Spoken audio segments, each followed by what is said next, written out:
বিকেল হতে হতেই একটু চটপটা ভাজাপোড়া টাইপের নাস্তা খেতে নিশ্চয়ই সবার খুব ইচ্ছে করে।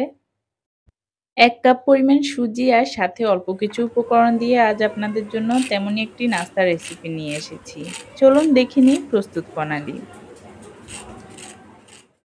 প্রথমে একটা ডো তৈরি করে নেব। এর জন্য চুলায় একটা প্যান বসিয়ে এর মধ্যে সামান্য একটু তেল দিয়ে দিলাম। এবার এর মধ্যে দিয়ে দিচ্ছি পেঁয়াজ কুচি, ১ চিমটি পরিমাণ দিয়ে দিচ্ছি সাদা তিল আর ১ চিমটি পরিমাণের মতো দিয়ে দিচ্ছি কালো জিরা। এখন এই সবগুলোকে নেড়েচেড়ে ৩-৪ মিনিটের মতো একটু ভেজে নিচ্ছি। কিছুটা ভেজে নেওয়ার পর এর মধ্যে দিয়ে দিচ্ছি ২ কাপ পরিমাণ পানি। আমি এখানে মেজারমেন্ট কাপে ২ কাপ পানি দিয়ে দিচ্ছি। দিয়ে দিচ্ছি পরিমাণ মতো কিছুটা লবণ, দিয়ে দিচ্ছি ১ চা চামচের মতো চিলি ফ্লেক্স। চিলি ফ্লেক্স না থাকলে আপনারা কাঁচামরিচ কুচি করেও দিতে পারেন। এবার পানিটা যখন ফুটতে শুরু করবে তখন ১ কাপ পরিমাণ সুজি অল্প, অল্প করে দিয়ে মেশাতে থাকবো।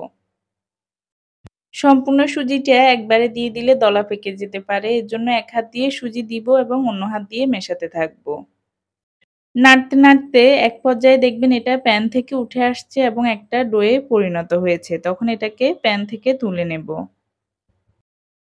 এখন এটাকে চুলা থেকে নামিয়ে একটা ছড়ানো ট্রে বা প্লেটে ঢেলে নিতে হবে। এটা যখন কিছুটা ঠান্ডা হয়ে আসবে তখন অন্য উপকরণগুলো এড করব। দিয়ে দিচ্ছি ধনিয়া পাতা কুচি। ধনিয়া পাতাটাকে মিহি করে কুচি করে নিয়েছি। দিয়ে দিচ্ছি একটা সিদ্ধ করা আলু। আলুটা মোটামুটি বড় সাইজের ছিল আর আমি এটাকে একটা গ্রেটারের সাহায্যে গ্রেট করে নিয়েছি যাতে খুব সহজেই সুজির সাথে এটা মিশে যায়। ডোটা মাখানোর সময় একটু স্টিকি মনে হতে পারে। এখন এর মধ্যে দিয়ে দিচ্ছি ২ টেবিল চামচ পরিমাণ কর্নফ্লাওয়ার। কর্নফ্লাওয়ার দিয়ে ভালো করে মেখে নিতে হবে। আপনাদের যদি মেখে নিতে অসুবিধা হয় বা খুব বেশি স্টিকি মনে হয় তাহলে হাতের মধ্যে একটু তেল লাগিয়ে নিবেন। ভালোভাবে মেখে নেয়ার পর আমি ডোটাকে একটা প্লেটের মধ্যে নিয়ে নিয়েছি এবং প্লেটটাতে কিছুটা তেল মাখিয়ে নিয়েছি এবং আমার হাতেও সামান্য একটু তেল মাখিয়ে নিয়েছি। এবার এটাকে শেপ দেওয়ার পালা। আমি ডো থেকে অল্প, অল্প করে অংশ নিয়ে এটাকে স্কোয়ার শেপে তৈরি করে নেব।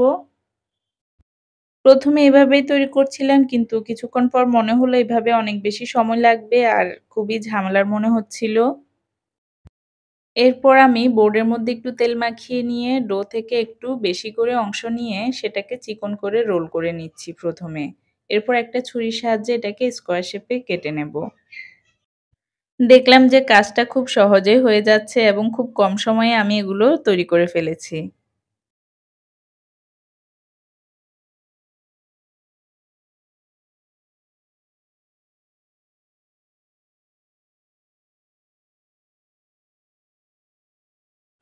যাই হোক এভাবে সবগুলো রেডি করে নিলাম। আপনারা চাইলে এই পর্যায়ে এসে এগুলোকে ডিপ ফ্রিজে সংরক্ষণ করতে পারেন।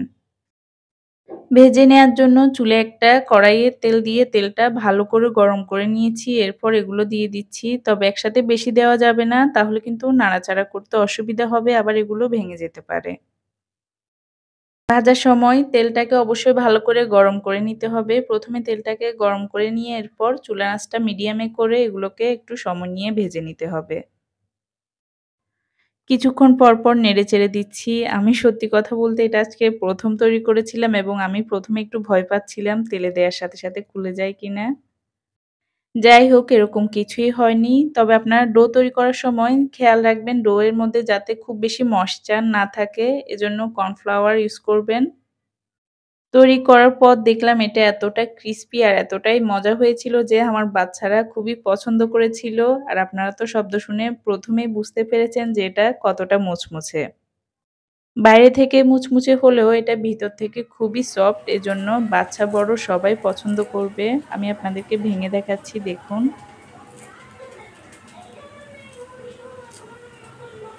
এরকম নিত্য নতুন রেসিপি পেতে চাইলে আমার চ্যানেলটিকে সাবস্ক্রাইব করে চ্যানেলের পাশে থাকবেন।